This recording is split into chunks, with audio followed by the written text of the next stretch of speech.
It says we have to prepare for war with China by 2027.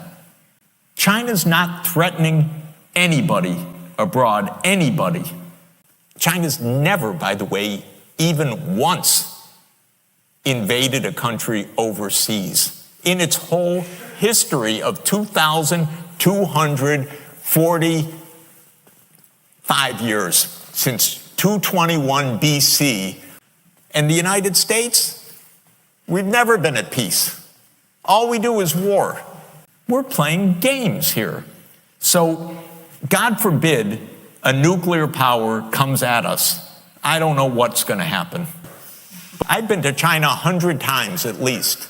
There's no intrinsic battle with China, none whatsoever. China's not out to defeat the U.S. It couldn't do so in a million years anyway. We'd all perish. And China's never, by the way, even once invaded a country overseas in its whole history of 2,245 years, since 221 BC, when the Qin Empire unified China. Did they ever invade Japan? Not once. Did they ever invade Korea? Not once. Did they ever invade Vietnam? Yes, 17 years in that 2,000 years. Actually, 17 years in 1 month. 1420 to 1436, and then 1 month in 1979. And the United States, we've never been at peace. All we do is war. And you know what the truth is? We learned it from here. Because the British Empire was the most militarized society imaginable. And unfortunately, the leaders of this country, and it turns out not to matter which party, because Starmer is as bad as Boris Johnson, all they know is military. It's unbelievable. What's the first thing that Starmer does when he becomes prime minister? He goes to Kiev to pledge the endless support of the U.S., by the way, because Britain doesn't do anything. The endless support of the United States to the defeat of Russia. So what is this democracy versus dictatorship? Come on. These are not even sensible terms. And even if they were sensible terms, under the UN Charter, we can have our democracy. You do what you want. It happens to be the case that China has had a centralized administrative state for 2,245 years, ever since Emperor Qin Shi Huangdi unified the Qin dynasty. There have been a few periods of disintegration of the dynasties, but if you look through the Qin, the Han, the Tang, the Song, the Ming, the Qing, till today, till the PRC, this is the same structure, by the way. This is an administrative state ruling over almost the same region, by the way, for more than 2,000 years. So, by the way, it has been wondrously effective for a long time at keeping the internal peace. China's only wars were nomadic invasions from the steppelands in the north. And then one crazed, then the Mongols invading, that's part of that, and one absolutely crazed shogun in the 1590s trying to take over China, and he made it as far as Korea and was killed. Other than that, this has been actually exceptional statecraft until Britain had the genius idea of fighting a war to sell opium in China in 1839. One of the most noble efforts imaginable. And that started the modern era of China. So I don't buy it at all. But even if it were true, it's illegal under international law, unwise, and, look at the great accomplishment of pouring in, I don't know how many hundreds of billions of dollars into Afghanistan for 20 years to get from the Taliban regime to the Taliban regime. This is American genius at democracy promotion. They don't care at all about democracy, by the way, at all.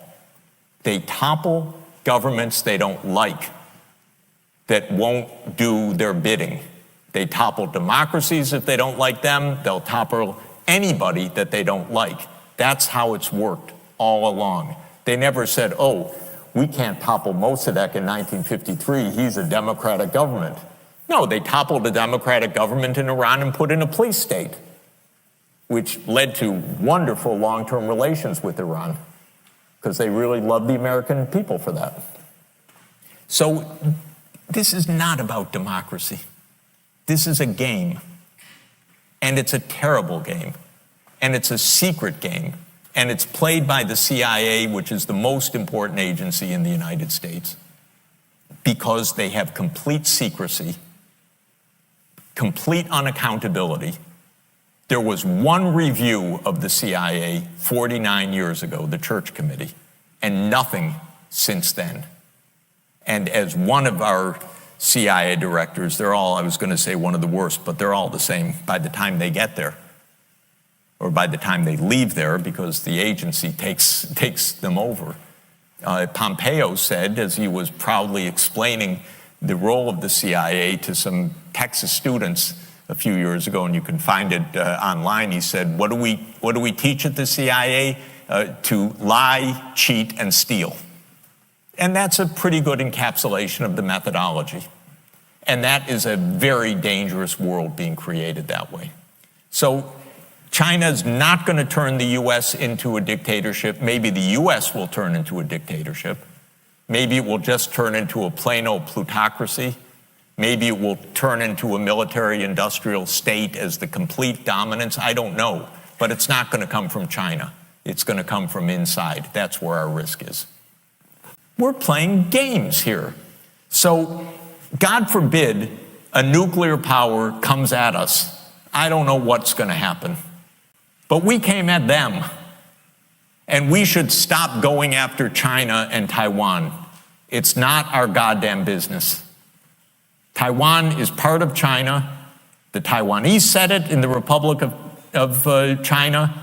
The People's Republic of China said it. We agreed to it in countless communiques when we made diplomatic relations with China. So what the hell are we doing, sending armaments to Taiwan unilaterally, having our speakers of the House go to Taiwan, inviting a disaster in the future, having publications like you can read now, it's worth looking at.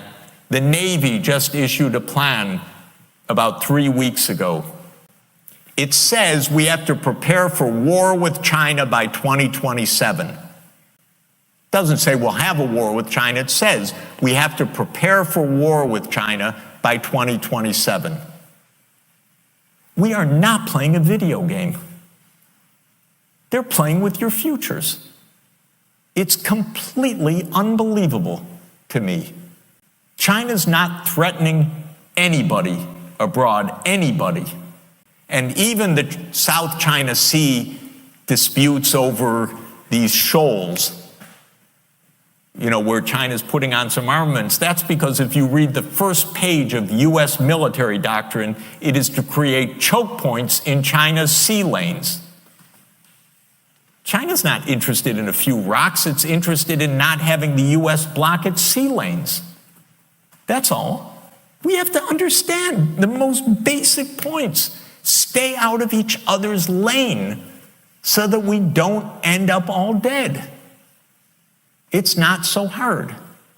And by the way, if you study another game theory structure, and it's quite interesting for you to do for people who are formal analysts, if you study the hawk-dove game, or the game of chicken, as it's sometimes called, which says, if the other side threatens a nuclear war, don't get into a nuclear war.